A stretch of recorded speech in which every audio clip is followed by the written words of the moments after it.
여러분 안녕하십니까? 광주 MBC 뉴스투데이 시작합니다. 먼저 오늘의 주요 뉴스입니다. 대부분의 시민들은 불편을 감내하고 행정명령에 동참하고 있는 가운데 한 대형교회가 행정명령을 무시하고 대면 예배를 강행했습니다. 코로나19가 장기화하면서 자영업자들의 매출이 뚝 떨어졌습니다.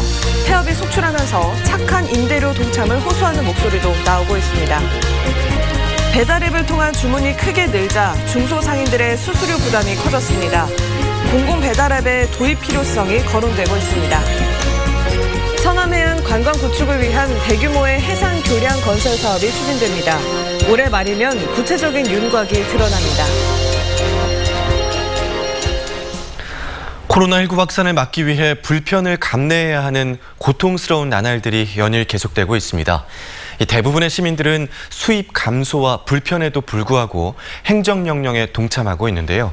일부 교회가 방역당국의 행정명령을 정면으로 무시하고 대면 예배를 강행했습니다. 이재원 기자입니다. 휴일 오전 광주의 한 대형 교회. 굳게 닫힌 문이 열리자 신도들이 교회 안으로 들어가기 시작합니다.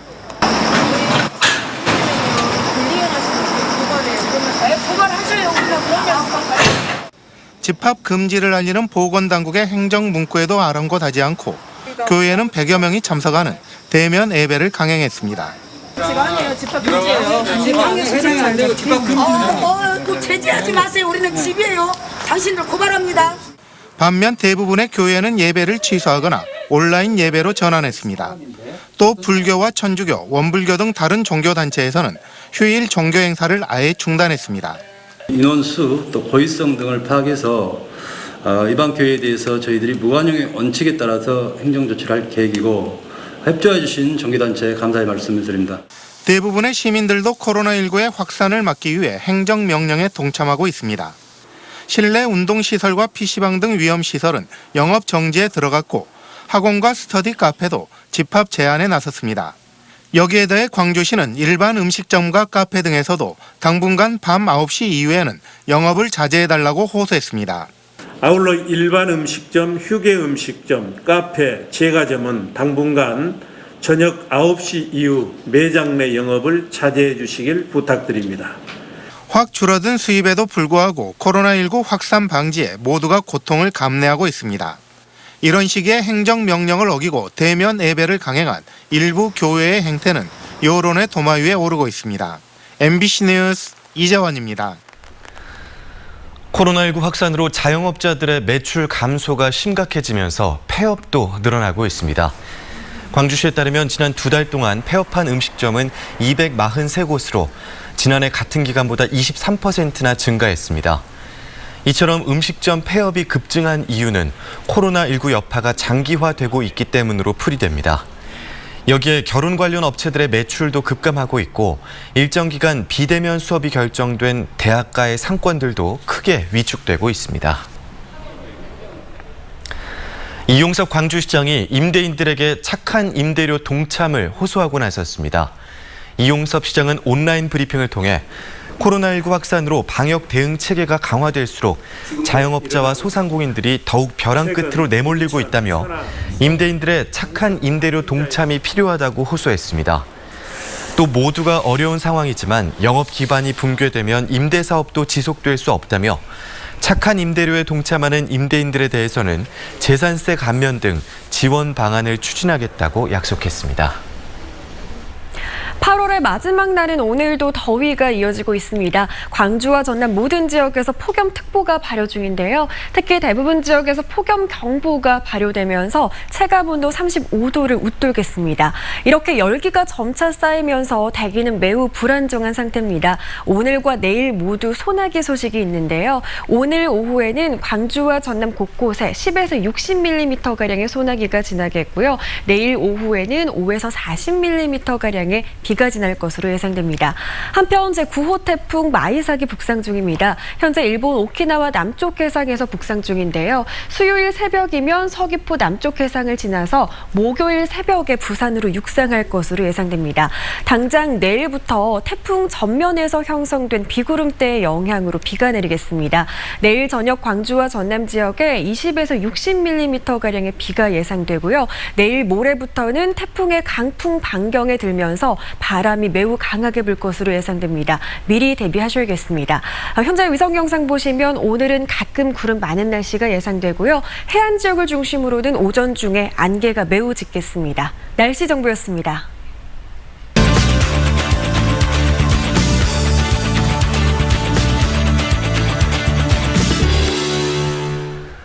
지난주 토요일 더불어민주당 전당대회가 온라인 방식으로 치러졌습니다. 초반부터 대세론을 굳혔던 이낙연 의원이 당대표로 선출됐는데요. 이 대표의 역할과 이후 전국에 대해서 정준호 변호사와 이야기 나눠보겠습니다. 변호사님 안녕하십니까? 안녕하십니까? 네, 이번 더불어민주당 전당대회는 코로나19나 수해 같은 이슈 때문에 좀 묻혔다라는 평이 있는데요. 더군다나 이렇게 온라인으로 진행되기도 했고요. 그런 부분들이 그 선출 결과에 영향을 줬을까요? 어떻게 보고 계십니까? 예, 굉장히 솔직히 재미가 좀 없는 전당대회였습니다. 당장 8월 중순에 호남 지역 그 후보자 연설회가 있었는데 수해와 코로나로 취소가 되었죠. 네. 많은 당원분들이 문자만 받고 투표를 하신 분들이 많을 겁니다. 온라인 비대면 방식이 많은 영향을 주었겠지만 네. 흥행 부진의 가장 큰 이유는 실질적으로 어대낙이었습니다. 근본적으로 이낙연 후보 이외에 다른 후보자가 당대표가 되었을 때 당이 근본적으로 어떻게 변화하느냐 이런 그 쟁점이 없었습니다. 네. 새로운 당대표가 선출될 때마다 이렇게 부여되는 역할들이 있죠. 이번엔 어떤가요? 네, 모두들 뭐 코로나 국면을 말씀을 많이 하시는데요. 네. 코로나 극복은 우리 정은경 본부장의 말만 잘 들으면 된다 이런 말이 있는데요. 사실 당이 코로나 극복에서 핵심적인 역할을 하지는 않습니다. 코로나 국면의 당 대표는 당, 정, 청 이 삼각관계에서 네. 민심 전달자로서의 역할을 위치 설정을 어떻게 하느냐가 핵심입니다. 사실 이번 전당대회는 근본적으로 집권 4년 차에 들어들면서 정권 재창출을 어떤 방식으로 할 것인지가 핵심 주제가 되었어야 되는데요. 네. 그 부분이 부각이 안 됐었습니다. 2016년도 전당대회에서는 박근혜 정권에 맞서서 정권을 가져오기 위해서 추미애 후보는 친문 결집, 이종걸 대표는 그 당시에 반문 포용이라는 핵심적인 가치를 두고 설왕설래를 굉장히 많이 했었는데요. 네네. 이번 전당대회는 그런 근본적인 쟁점 설정이 없어서 굉장히 아쉬운 전당대회였습니다. 그렇군요. 일각에서는 승패를 떠나서 이낙연 대표의 이번 득표율이 참 중요하다라는 분석도 있었는데요. 바로 그 득표율이 이후에 대권 전국에서 아주 변수가 될 수 있다는 얘기였거든요. 어떻게 보셨습니까? 예, 최근 민주당 전당대회에서 승패를 결정짓는 핵심적인 요소는 권리당원 투표인데요. 권리당원 득표율을 봤더니 이낙연 대표 이번에 63% 정도의 득표를 올렸습니다. 네. 2017년 문재인 당시 경선 후보의 권리당원 득표율이 57% 정도였는데요. 그거하고 비교를 해보면 굉장히 높은 점수입니다. 네. 대권 주자로서의 이낙연의 전당대회 득표율을 일단 합격점이다 이렇게 얘기를 할 수가 있는데요. 일단 호남에 대해서 친문 지지층은 확실하게 이낙연 대표에게 힘을 실어줬습니다. 당을 맡긴 셈인데요. 그러나 이번 이러한 높은 득표율로 인해서 더더욱 이낙연과 민주당은 한 몸이 되어버렸습니다. 그 정권과 더더욱 한 몸이 되어버린 이낙연과 이재명 지사의 지지율 경쟁이 굉장히 흥미로울 것 같습니다. 네. 이낙연 대표는 후보자였던 시기에 당원들을 의식해서 말을 아낀다라는 분석도 있었습니다. 이번에 당대표가 되면서 변신을 예고하기도 했는데요. 어떻게 보십니까? 예, 이낙연 대표자가 그 경선 과정에서 말을 아낀 것은 친문표를 흡수하기 위한 것이었습니다. 당대표가 됐는데요. 방금 말씀드린 것처럼 60%가 넘는 권리당원 득표를 했었고 그 친문이 원하는 레임덕 없는 정권 계승자로서의 위치를 물려받을 수밖에 없는 상황이 돼버렸습니다. 이낙연 이미지의 핵심은 품격 있는 군기 반장 이미지입니다. 추미애, 이해찬 전 대표 같은 경우에 있어서 군기 반장 이미지가 굉장히 강했는데요. 네. 그러나 본인이 직접 대권에 도전을 하는 대권 주자로서의 이미지는 좀 달라야 됩니다. 본인의 고유의 철학은 청와대와의 그 정책 차별성 부과를 위해서 어필이 되기 때문입니다. 네. 그리고 유력 대권 주자인 그 이재명 경기도지사와의 관계를 어떻게 설정해 갈 것인가 그 부분도 관심받고 있더라고요. 네, 많은 분들이 관계 설정을 말씀을 하시는데요. 네. 이미 이낙연 대표와 이재명 지사는 지지율 전쟁 중입니다. 특히 지금 이재명 지사가 지지율을 역전시켜놨기 때문에 이낙연 대표가 대표가 된 이후에 어떤 모습을 보여주면서 이 지지율을 극복을 하고 재역전을 시키는지에 따라서 이낙연 대표의 대권 주자로서의 경쟁력이 판가름 날 것 같습니다. 네, 오늘 말씀 여기까지 듣겠습니다. 지금까지 정준호 변호사였습니다. 고맙습니다. 고맙습니다.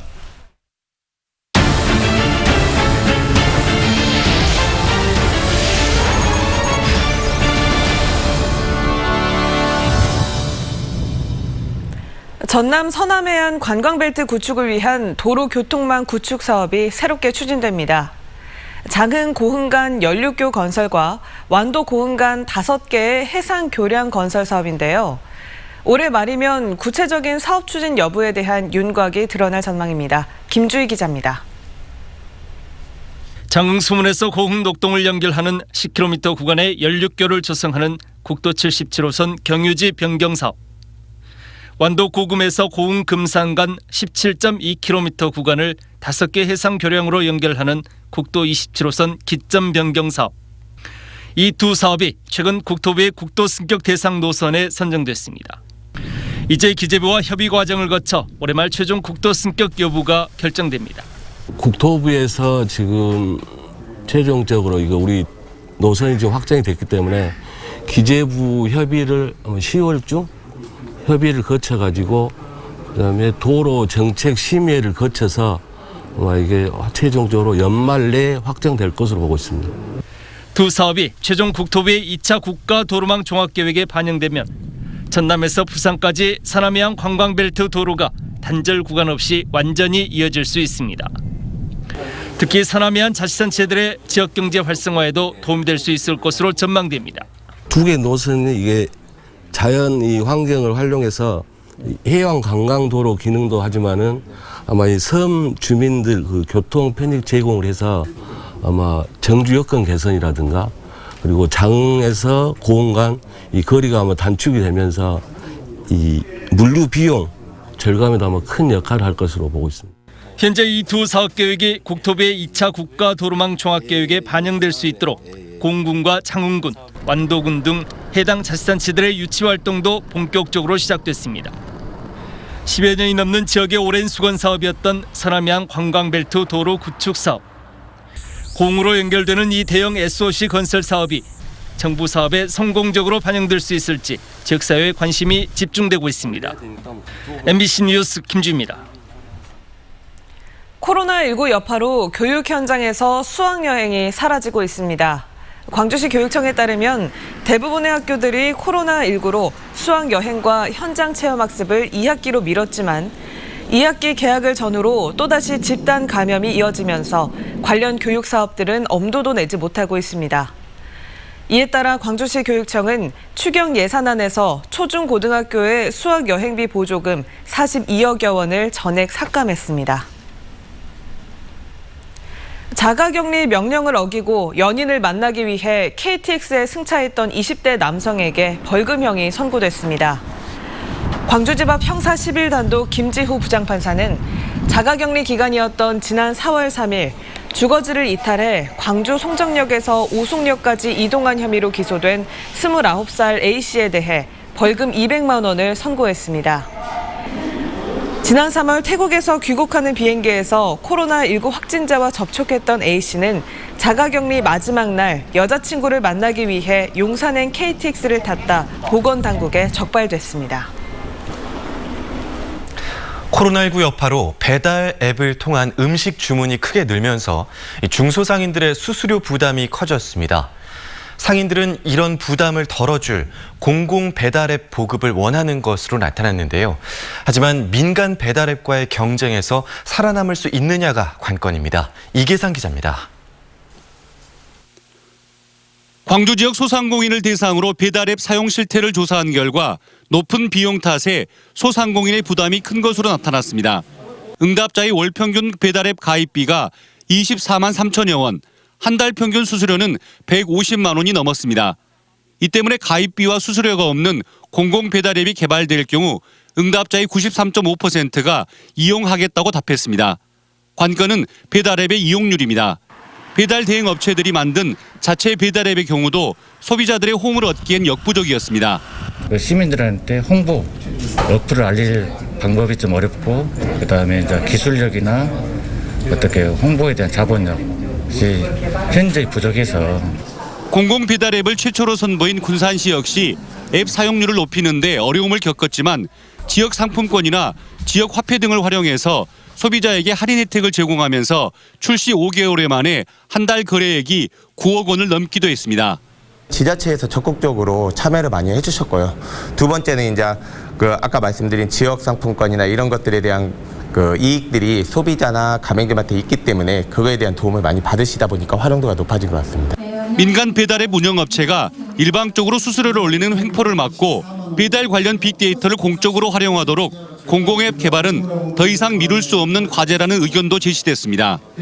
소비자들 조금만 불편해도 떠나기 때문에 그런 부분들을 감안을 해서 어떻게 설계하고 어떻게 잘 구성해서 운영할 것인가, 공공성에 초점을 맞춰서 지역사회에 기여하는 형태로 지역 소비자와 소상공인 보호를 위해서 지자체 차원의 공공앱 배달 운영이 필요하다는 공감대가 만들어진 가운데 인공지능 선도도시를 강조하는 광주시가 어떤 방향으로 해법을 제시할지 주목됩니다. MBC 뉴스 이계상입니다. 광주시의 관리 채무 비율이 6대 광역시 가운데 두 번째로 낮은 것으로 나타났습니다. 광주시에 따르면 지난해 말 기준으로 한 채무 잔액은 8,946억 원으로 전년보다 493억 원이 감소해 관리 채무 비율이 16.62%로 유지됐습니다. 관리 채무 비율은 6대 광역시 가운데 대전이 10.7%로 가장 낮았고 광주와 인천, 대구가 뒤를 이었습니다. 광주시의 관리 채무 비율은 유사 지방자치단체 평균보다 양호한 상태로 지방세수 확충과 사업 예산의 효율적인 운영을 통해 건전하게 재정을 운영한 것으로 분석됩니다. 정부가 건설 근로자 정규직 채용을 독려하기 위해 도입한 고용평가제 첫 평가에서 전남 업체들의 40%가량이 탈락했습니다. 국토부가 최근 발표한 2020년도 건설 근로자 고용평가 결과에 따르면 전국 4,340개 회사 가운데 전남에서는 174개 업체가 1등급에서 3등급을 획득해 경기, 경북에 이어 세 번째로 많았습니다. 그러나 전남 신청 건설사의 40%가량이 정규직 고용 현황이 개선되지 않아 등급 외로 분류되는 등 전반적인 고용 현황은 개선되지 않은 것으로 나타났습니다.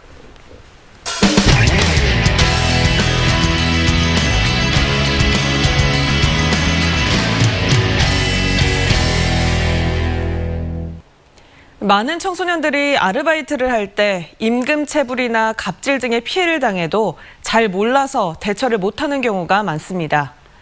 충남교육청이 노동 현장에서 벌어지는 여러 사례와 대처 방안을 웹드라마로 만들어 공유하고 교육 자료로도 활용하는 눈높이 노동교육에 나섰습니다. 조영찬 기자입니다.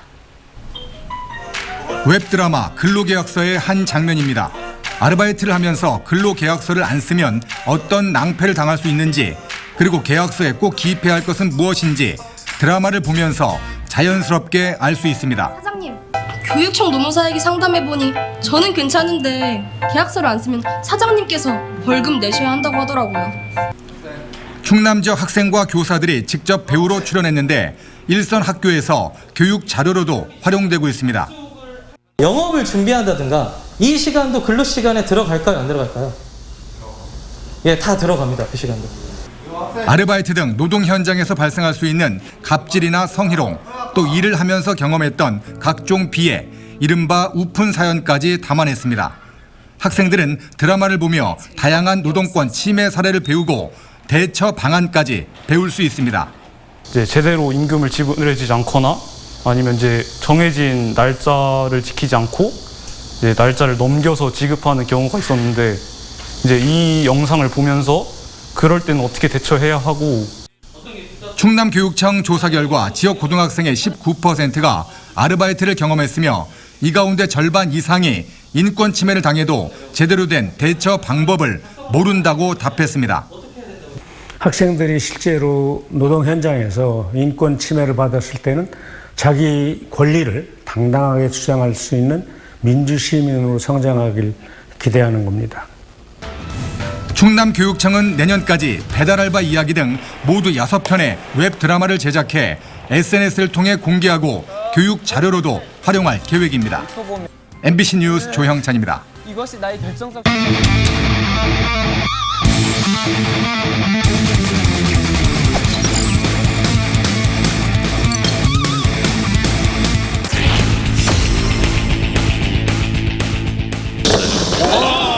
폭투가 나옵니다. 3루 주자가 아무런 어려움 없이 폭투로 들어옵니다. 때립니다. 격수 정면. 박찬호가 아웃카운트 선택. 3루자 황재균이 뛰어들면서 땅볼이 됐고요. 전진 1루에 송구 빗나가요. 심우준의 송구가 강백호의 오른쪽으로 빗나가면서 갑니다. 잡아당긴 타구가 오른쪽으로 빠져나갑니다. 1루에 던져는 3루로 3루 1루 찬스를 만들어주고 있는 최원준. 3구째 잡아당긴 타구가 또 빠져나가요. 김규성이 홈으로 들어옵니다. 왼쪽 페어볼. 왼쪽에 페어볼. 이후에 있던 최원준 3루 통과 홈으로 1루 센터 멀리 담장쪽 따라붙습니다. 맞고 떨어집니다. 3루자 2루자 모두 걸어 들어올 수 있습니다. 동점 적시타. 오른쪽 역전 투런 노선우. 오선우의 매력이라고 봐요. 2루 1루 때립니다만 3루가 빠졌어요. 이 타구에 2루 던져. 그러나 홈에 던지지 못합니다. 젊은 투수에게 스트라이크 스토커 앞으로 잡아냅니다. 이렇게 경기는 종료. 7대5 정혜영이 경기를 지켜내면서 데뷔 후 첫 세이브.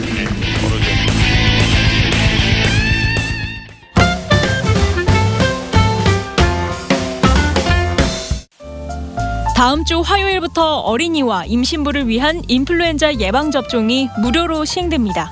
어린이 접종부터 살펴보면 생후 6개월부터 만 18세까지가 대상이고 2회 접종 대상자는 8일부터 내년 4월까지, 1회 접종 대상자는 22일부터 올해 12월까지 혜택을 받을 수 있습니다. 임신부는 22일부터 예방접종을 받을 수 있습니다. 만 62세 이상 연령의 사람들도 무료로 인플루엔자 예방접종을 맞을 수 있습니다. 10월 13일부터 시행되는데요. 만 62세, 70세, 75세 이상 등 연령을 기준으로 접종 일정이 달라집니다. 인플루엔자 백신은 예방접종 도우미 지정 의료기관과 보건소에서 접종받을 수 있으니까요. 누리집이나 전화로 문의 후 방문하시기 바랍니다. 광주 전세 가격 인상률에 대해서 지역 공인중개사 3명 중 2명은 5%가 적당하다고 생각하는 것으로 나타났습니다. 사랑방 부동산이 전월세 상한제 시행과 관련해 지난 11일과 12일 지역 공인중개사 250명을 대상으로 조사한 내용인데요. 한편 전월세 상한제 이후 전월세 가격이 급등할 것인지에 대해선 의견이 엇갈렸습니다.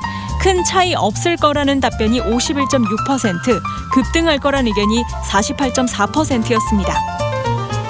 방탄소년단 멤버 제이홉의 고향 광주에 팬들의 메시지를 담은 조형물이 들어섭니다. 광주시는 세계 방탄소년단 팬들에게 21,800개의 메시지를 받아 충장로에 조형물을 세울 거라고 밝혔는데요. 참여하고 싶은 팬들은 50자 이내의 메시지를 이름, 국적과 함께 K-팝 예술학교 담당자 메일로 보내면 됩니다.